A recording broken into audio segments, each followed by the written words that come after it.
అందరికీ నమస్తే, welcome back to Sri Sai tutorial. ఈరోజు న్యూస్ పేపర్స్లో వచ్చినటువంటి విద్యా ఉద్యోగానికి సంబంధించి చాలా ముఖ్యమైనటువంటి అంశాలు అయితే ఉన్నాయి. వాటన్నింటికి సంబంధించిన పూర్తి వివరాలను అయితే మనం క్లియర్గా తెలుసుకుందాం. తెలుసుకునే ముందు వీడియోని చూస్తున్నటువంటి ప్రతి ఒక్కరు కూడా తప్పకుండా లైక్ చేసేటువంటి ప్రయత్నం అయితే చేయండి. ఇలాంటి క్వాలిటీ అప్డేట్స్తో పాటు టెట్ డిఎస్సి కానిస్టేబుల్ ఎఫ్బిఓకి సంబంధించిన regular latest updates, free class guidance అనేటువంటిది కూడా మీరు పొందాలి అనుకుంటే ఈ వీడియో క్రింద ఉన్నటువంటి సబ్స్క్రైబ్ బటన్ క్లిక్ చేసుకొని పక్కనే ఉన్నటువంటి all notification bell icon click చేస్తే నేను చేసేటువంటి ప్రతి వీడియో కూడా మీకు నోటిఫికేషన్ రూపంలోకి రావడం అనేటువంటి జరుగుతుంది. చాలా ఫ్రీ మెటీరియల్ అనేటువంటిది రెగ్యులర్గా కరెంట్ అఫైర్స్ అనేటువంటి కూడా మన గ్రూప్స్లో రెగ్యులర్గా మీకు షేర్ చేయడం అయితే జరుగుతూ ఉన్నది. ఇంకా ఎవరైనా మన గ్రూప్స్లో జాయిన్ అవ్వని వాళ్ళు ఉంటే ఈ వీడియో యొక్క టైటిల్ మీద క్లిక్ చేసిరనుకోండి, డైరెక్ట్గా బ్లూ కలర్ లింక్స్ అనేటువంటి కనిపిస్తాయి. అదేవిధంగా కామెంట్ సెక్షన్లో కూడా మొదటి మెసేజ్గా పిన్ చేసి పెడతాను. అక్కడ నుంచి కూడా మీరు డైరెక్ట్గా దానిపైన క్లిక్ చేసుకొని జాయిన్ చేసి ఫ్రీ సర్వీస్ అనేటువంటిది పొందడానికి అవకాశం అనేటువంటిది అయితే ఉన్నది. ఇక లేట్ చేయకుండా మన యొక్క మొదటి అంశాన్ని చూసుకుంటే విద్యా వాలంటీర్లు వస్తున్నారు. ఈ నెల 4లోగా నియామకానికి ఆదేశాలు అనేటువంటి అంశాన్ని అయితే చూడవచ్చు. నిన్న ఒక జిల్లాకు సంబంధించి అయితే రావడం అయితే జరిగింది. మిగిలినటువంటి కొరతగా ఉన్నటువంటి జిల్లాల్లో కూడా రావడానికి అవకాశం ఉంది. వాటికి సంబంధించినటువంటి సమాచారాన్ని కూడా మనం మాట్లాడుకునే ప్రయత్నం అయితే చేద్దాం. ప్రజెంట్ ఈ జిల్లాకు సంబంధించినటువంటి పూర్తి సమాచారం అనేటువంటిది ఉంది, క్లియర్గా చూసే ప్రయత్నం అయితే చేద్దాం. ఇక్కడ జిల్లా వ్యాప్తంగా ఉపాధ్యాయుల కొరతతో సర్కారు బడుల్లో విద్యార్థులకు సరైన బోధన అందడం లేదు. పిల్లల సంఖ్యకు తగ్గట్టుగా ఒక్కో గదిలో 2 తరగతుల వారిని కూర్చోబెట్టి బోధిస్తున్నటువంటి పరిస్థితి అనేటువంటిది ఉన్నది. ఈ నేపథ్యంలో జిల్లా కలెక్టర్ చొరవ తీసుకొని ప్రత్యేక నిధులు కేటాయించడంతో జిల్లాలో విద్యా వాలంటీర్లకు సంబంధించిన ఏర్పాటుకు విద్యాశాఖ చర్యలు చేపట్టింది. మండలాల వారీగా వాలంటీర్ల నియామకానికి నోటిఫికేషన్ జారీ చేసింది. ఈ నెల 4వ తేదీలోపు అర్హులైనటువంటి వారి నుంచి దరఖాస్తులను స్వీకరించనున్నారు. ఆ వెంటనే నియామకం చేపట్టి బోధన ప్రారంభించేలా చూడన్నారు అనేటువంటి అప్డేట్ అయితే మనం చూడవచ్చు. అంటే ఈ 4వ తేదీలోపు అర్హులైనటువంటి వారు మీరు అప్లై చేసుకోవాలి. అది ఎక్కడ అన్నది క్లారిటీగా ఇవ్వలేదు. ఆ ఇచ్చినటువంటి ప్రెస్ నోట్లో కూడా అదే రకంగా ఇవ్వడం అయితే జరిగింది. కాబట్టి అక్కడ ఉన్నటువంటి ఈ గద్వాల్ జిల్లాకు సంబంధించి ఇక్కడ ఈ మండలాల ఖాళీలు అనేటువంటివి ఇవ్వడం అయితే జరిగింది. కాబట్టి ఆ మండలాల్లో మీకు దానికి సంబంధించినటువంటి ఎంఆర్సీలో క్లియర్గా కనుక్కునేటువంటి ప్రయత్నం అయితే చేయండి. గట్టు 32, కేటిదొడ్డి 21 ఇవన్నీ వీటన్నింటిలో ఖాళీలు అయితే ఉన్నాయి. ఇక్కడ ఖచ్చితంగా అవకాశం ఎవరైనా ఇంట్రెస్ట్ ఉంటే యూజ్ చేసుకునే ప్రయత్నం అయితే చేయండి. ఇక్కడ మొత్తంగా చూసుకుంటే 460 ప్రభుత్వ పాఠశాలలు ఉండగా 59,500 మందికి పైగా విద్యార్థులు చదువుతున్నారు. వీరికి బోధించేందుకు 2,336 పోస్టులు ఉండగా 235కు పైగా ఖాళీలు ఉన్నాయి. అయితే విద్యార్థులు ఎక్కువగా ఉండి ఉపాధ్యాయుల కొరత ఉన్నటువంటి పాఠశాలలకు సంబంధించి ఆ మండలాల ఎంఈఓలు నివేదిక పంపగా 120 మంది విద్యా వాలంటీర్లను అయితే నియమించేందుకు జిల్లా కలెక్టర్ ఆమోదం తెలిపారు. ఇక్కడ అత్యధికంగా గట్టు మండలంలో 32 మందిని అయితే నియమించారు అనేటువంటిది. ఇక్కడ చూసుకుంటే దీనికి సంబంధించి వేతనం ఆ వివరాలు ఇచ్చారు. ఎంపికైన విద్యా వాలంటీర్లకు ఆగస్టు నుంచి విద్యా సంవత్సరం ముగింపు వరకు నెలకు 10,000 చొప్పున వేతనాలు అందించన్నారు. ప్రాథమిక పాఠశాలలో పనిచేసేందుకు ఇంటరు, టీటీసీ పూర్తి చేసిన వారిని, ఉన్నత పాఠశాలలో బీఈడీ పూర్తి చేసిన వారిని మార్కుల ప్రామాణికంగా ఎంపిక చేయనున్నట్లు విద్యాశాఖ వర్గాలు అనేటువంటి చెప్పడం అయితే జరిగింది. దీని అప్లికేషన్ ప్రాసెస్ అంతా కూడా మీరు అక్కడ జిల్లాలోని ఎంఆర్సీకి సంబంధించి ఆ మండలాలకు సంబంధించిన ఎంఆర్సీకి సంబంధించి మీరు ఒకసారి అడిగేటువంటి ప్రయత్నం అయితే చేయండి. పూర్తి సమాచారం మీకు తెలుస్తుంది. దీని వేతనము, దీనికి సంబంధించిన పూర్తి వివరాలు అయితే ఇక్కడ ఇవ్వడం అయితే జరిగింది. నెక్స్ట్ చూసుకుంటే మనకు ఇక్కడ ఈ జిల్లాల్లో కూడా రావడానికి అవకాశం అనేటువంటిది ఉంది. ఇక్కడ చూసుకుంటే ప్రభుత్వ పాఠశాలకు సంబంధించి కొన్ని జిల్లాల్లో టీచర్ల కొరత వేధిస్తున్నది. ముఖ్యంగా మేడ్చల్, మల్కాజ్గిరి, గద్వాల్, నారాయణపేట జిల్లాలో సమస్య తీవ్రంగా ఉంది అనేటువంటి అప్డేట్ కూడా మొన్న రావడం అయితే జరిగింది.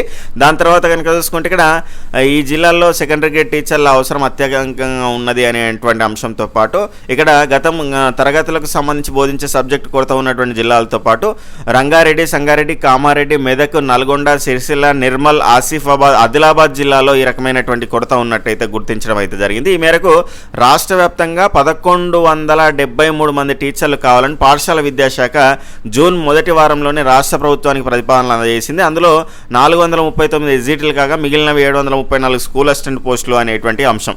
ఒకవేళ దీనికి సంబంధించినటువంటి నియామకానికి సంబంధించిన అనుమతి వచ్చిందనుకోండి, విద్యా వాలంటీర్లు, అకాడమిక్ ఇన్స్ట్రక్టర్ల పేరుతో దీనికి సంబంధించినటువంటి నియామకాలు జరగడానికి అవకాశం అనేటువంటిది ఉన్నది. కాబట్టి ఖచ్చితంగా ఇక్కడ టీచర్ల కొరత ఉన్నది. డిఎస్సి ద్వారా నియామక ప్రక్రియ కూడా చేపట్టాల్సినటువంటి అవసరం అనేటువంటిది కూడా ఉన్నది. రిటైర్మెంట్ల ద్వారా కూడా ఖాళీలు అనేటువంటి ఎప్పటికప్పుడు పెరుగుతూనే ఉన్నాయి. కాబట్టి డిఎస్సికి ప్రిపేర్ అయ్యేటువంటి వాళ్ళు కనుక చూసుకుంటే నిరుత్సాహపడాల్సినటువంటి అవసరం లేదు.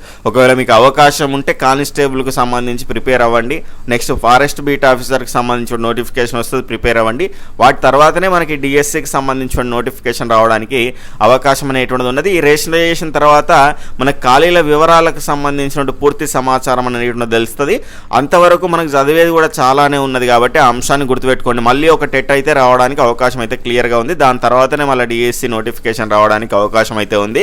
కాబట్టి ఇప్పుడు కంటిన్యూగా మీరు చదివి టెట్లో మంచి స్కోర్ అనేటువంటిది సాధిస్తే కనుక ఆ టెట్ స్కోర్ అనేటువంటి డిఎస్సి ఖచ్చితంగా ఉపయోగకరంగా ఉంటుంది. కాబట్టి డిఎస్సికి కూడా మీరు ఇప్పటి నుంచే ప్రిపేర్ అయితే నోటిఫికేషన్ రాగానే మీరు సిద్ధంగా ఉన్నట్టు అవుతుంది. కాబట్టి ఆ రకంగా పోస్టుల సంఖ్య తక్కువ, పోటీ అనేటువంటిది ఎక్కువగా ఉంటున్నది. కాబట్టి రాను ఒక్క పోస్టున కూడా మన ఉద్యోగం సాధించే విధంగా మన యొక్క ప్రిపరేషన్ అనేటువంటిది కొనసాగిస్తేనే పోటీలో నిలవడానికి మనకు అవకాశం అనేటువంటిది అయితే ఉంటుంది.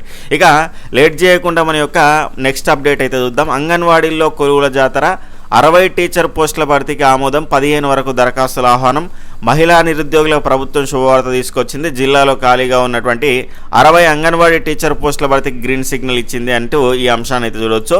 ఈ నెల అంటే కరీంనగర్ జిల్లాకు సంబంధించి ఆల్రెడీ మనం దీనికి సంబంధించిన అప్డేట్ అనేటువంటి చెప్పుకోవడం అయితే జరిగింది. అసలు ఏ దానికి సంబంధించి ఇప్పుడు ఉన్నాయో చూద్దాం. కరీంనగర్కి సంబంధించి ఆగస్టు 1కి స్టార్ట్ అయింది, 15 ఆగస్టు వరకు ఉంది. రాజన్న సిరిసిల్లాలో 28 జూలై నుంచి స్టార్ట్ అయింది, 7 ఆగస్టు వరకు అయితే ఉంది. ఇక్కడ మేడ్చల్ మల్కాజ్గిరిలో ఇక్కడ మనకి 27 జూలై నుంచి స్టార్ట్ అవుతుంది, 5 ఆగస్టు 2026 వరకు అయితే ఉంది. హైదరాబాద్లో మనకు 29 జూలై ఉంది, 22 ఆగస్టు 2026 వరకు అయితే దీనికి సంబంధించినటువంటి అంశం అయితే ఉంది. ఇక నెక్స్ట్ చూసుకుంటే మనకు ఈ జిల్లాలో మిగిలినటువంటి రెడ్ కలర్ గ్రీన్ కలర్ కాకుండా మిగిలినటువంటి జిల్లాల్లో మనకు నోటిఫికేషన్ రావాల్సి ఉంది. అవి రాగానే మీకు ఎప్పటికప్పుడు ఇన్ఫర్మేషన్ అనేటువంటిది అందిస్తాను. నెక్స్ట్ చూసుకుంటే మనకు ఇక్కడ బ్యాంకుల్లో చూసుకుంటే 11,403 పోస్టులతో ఐబీపీఎస్ నోటిఫికేషన్ అయితే ఇవ్వడం అయితే జరిగింది దేశవ్యాప్తంగా. దీనికి సంబంధించి మనకు అప్లికేషన్ ప్రాసెస్ అనేటువంటిది ఆగస్టు 1న ప్రారంభమై 21న ముగుస్తున్నది. దీనికి సంబంధించి మంచి సాలరీస్ అయితే ఉంటాయి. ఇక్కడ చూసుకుంటే మొత్తంగా కేటగిరీల వరంగా తెలంగాణ రాష్ట్రంలో 191 పోస్టులు అనేటువంటివి అయితే ఉన్నాయి. ఇందులో SC 29, ST 18, OBC 48, EWS 16, unreserved 80 ఈ రకంగా పోస్టుల ఖాళీలు అనేటువంటివి అయితే ఉన్నాయి. ఈ రకమైనటువంటి బ్యాంకుల్లో దీనికి సంబంధించినటువంటి ఖాళీలు అయితే ఉండడం అయితే జరిగింది. గుర్తింపు పొందినటువంటి యూనివర్సిటీ నుంచి ఏదైనా గ్రాడ్యుయేషన్ పూర్తి చేసినటువంటి వాళ్ళు అయితే ఉండాలి. అభ్యర్థులకు కంప్యూటర్ సిస్టంలో ఆపరేటింగ్ వర్కింగ్ నాలెడ్జ్ అనేటువంటిది ఉండడం తప్పనిసరి అనేటువంటి అంశము. లాంగ్వేజ్ ప్రొఫిషియన్సీ టెస్ట్ వయోపరిమితి 20 నుంచి 28 ఏళ్ళు అయితే ఉండాలి. ఇక్కడ ఎస్సీ ఎస్టీలకు 5 ఏళ్ళు, ఓబీసీలకు చూసుకుంటే 3 ఏళ్ళు, పీడబ్ల్యూడీలకు అయితే 10 ఏళ్ళు అనేటువంటిది అయితే ఇవ్వడం అయితే జరిగింది. అప్లికేషన్ అనేటువంటిది ఆన్లైన్లో చేయాల్సి ఉంటుంది. దీనికి సంబంధించిన కంప్లీట్ సమాచారం అనేటువంటిది మనకి ఇవ్వడం అయితే జరిగింది. క్లరికల్ జాబ్స్ ఇక్కడ ఇంట్రెస్ట్ ఉన్న వాళ్ళు ఎవరైనా ఉంటే బ్యాంకుల్లో రెగ్యులర్గా మనకు పడతా ఉంటాయి నోటిఫికేషన్స్ అనేటువంటివి, వీటిపైన కూడా ఫోకస్ చేసేటువంటి ప్రయత్నం అయితే చేయండి. ఇక్కడ టోటల్గా చూసుకుంటే మనకు ఇక్కడ లాంగ్వేజ్ ప్రొఫిషియన్సీ టెస్ట్ దీనికి సంబంధించి మినహాయింపు 10వ తరగతి లేదా అంతకంటే పై స్థాయి వరకు సంబంధిత స్థానిక భాషను ఒక సబ్జెక్ట్గా చదివి ఉత్తీర్ణులై ఉన్నటువంటి అభ్యర్థులకు ప్రత్యేకంగా లోకల్ లాంగ్వేజ్ ప్రొఫిషియన్సీ టెస్ట్ అనేటువంటి దానికైతే మినహాయింపు అనేటువంటిది లభిస్తుంది అట. దీనికి సంబంధించి ప్రత్యేక పరీక్ష ఇవన్నీ కూడా దీని ద్వారా దీనికి సంబంధించిన సెలక్షన్ ప్రాసెస్ అనేటువంటిది ఉంటుంది. దేశంలో ఇలాంటి పాఠశాలలు 1,00,000. ఆ బడుల్లో చూసుకుంటే ఒకే టీచర్ ఉన్నాడట. విద్యా వ్యవస్థలో ఉపాధ్యాయుల సంక్షోభం, గేటు తెరిచేది గంట కొట్టేది ఏకోపాధ్యాయుడే. విజన్ 2047 లక్ష్యాలకు అడ్డంకిగా వాస్తవ పరిస్థితులు, కేంద్ర విద్యాశాఖ నివేదికలో సంచలన నిజాలు, నాణ్యమైనటువంటి విద్యకు దూరం అవుతున్న గ్రామీణ చిన్నారులు, జాతీయ విద్యా విధానానికి తూట్లు అనేటువంటి అంశాన్ని అయితే మనం ఇక్కడ చూడవచ్చు. ఇక్కడ మొత్తంగా పాఠశాలలో ఇప్పుడు ఈ ఉన్నటువంటి టోటల్గా చూసుకుంటే 1,00,000కు సంబంధించినటువంటి పాఠశాలలో ఒకే ఒక ఉపాధ్యాయుడు అయితే ఉన్నాడు. మొత్తంగా విద్యా వ్యవస్థను భుజాన మోస్తున్నారు. ఇది కేవలం ఒక గణాంకం కాదు, భారత విద్యా వ్యవస్థలోని అసమానత, ప్రణాళిక లోపాలు, నియామకాల జాప్యము, గ్రామీణ విద్య పట్ల నిర్లక్ష్యానికి అద్దం పట్టేటువంటి వాస్తవం. కేంద్ర విద్యాశాఖ తాజాగా వెల్లడించినటువంటి యూడిఐఎస్కు సంబంధించినటువంటి 25-26 గణాంకాల ప్రకారం జాతీయ స్థాయిలో మనకు 1,843 ఏకోపాధ్యాయ సింగిల్ టీచర్స్ అయితే ఉన్నాయి. మన తెలంగాణలోనే 4,793 పాఠశాలలు అనేటువంటివి ఉన్నాయి. కాబట్టి దీని ద్వారా ఖచ్చితంగా విద్యా వ్యవస్థకు తూట్లు పడడం అనేటువంటిది జరుగుతూ ఉన్నటువంటి అంశాన్ని ఇక్కడ న్యూస్ పేపర్లో ఇవ్వడం అయితే జరిగింది. ఎందుకంటే ఇక్కడ మనకు తరగతి గదికి ఒక టీచర్ ఉంటే 5 తరగతులు ఉంటాయి. 5 తరగతిలో కనుక చూసుకుంటే 4 సబ్జెక్టులు ఉంటాయి మనకు, 3, 4, 5 తరగతి ఆ రకంగా చూసుకుంటే. కాబట్టి ఆ రకంగా చాలా ఇబ్బందికరమైనటువంటి పరిస్థితి ఉంటుంది. కాబట్టి ప్రైవేట్ తోటి పోటీ పడాలంటే కనుక ఇక్కడ తరగతి గదికి ఒక టీచర్ అనేటువంటి వాళ్ళు ఉంటేనే ఏదైనా సాధ్యమవుతుంది అనేటువంటి అంశం అయితే చూడొచ్చు. అందుకే ఇంటిగ్రేటెడ్ స్కూల్స్ అనేటువంటి దగ్గర ఉన్నటువంటి స్కూళ్ళన్నీ కలిపి ఖచ్చితంగా తరగతి గదికి ఒక ఉపాధ్యాయుడు ఉండేలా చర్యలు తీసుకుంటున్నాము అనేటువంటి అంశం పైన కూడా సీఎం గారు రెగ్యులర్గా మాట్లాడుతూ ఉన్నారు. మరి అది ఎక్కడి వరకు మనకు ముందుకెళ్తుందో చూడాల్సినటువంటి అవసరం అయితే ఉన్నది. చూసుకునేటువంటి అంశాన్ని అయితే ఇక్కడ చూసుకుంటే నెక్స్ట్, పోలీసు ఉద్యోగాలకు ఫీజు తగ్గించాలి. రాష్ట్ర ప్రభుత్వం పోలీస్ కానిస్టేబుల్ నియామకాలకు సంబంధించి 1500గా నిర్ణయించడం అనేటువంటిది యువత పైన తీవ్ర ఆర్థిక భారం మోపడమేనని, వెంటనే ఆ నిర్ణయాన్ని ఉపసంహరించుకోవాలి అనేటువంటి అంశాన్ని అయితే ఇక్కడ దీనికి సంబంధించిన అంశంలో పేర్కొనడం అయితే జరిగింది.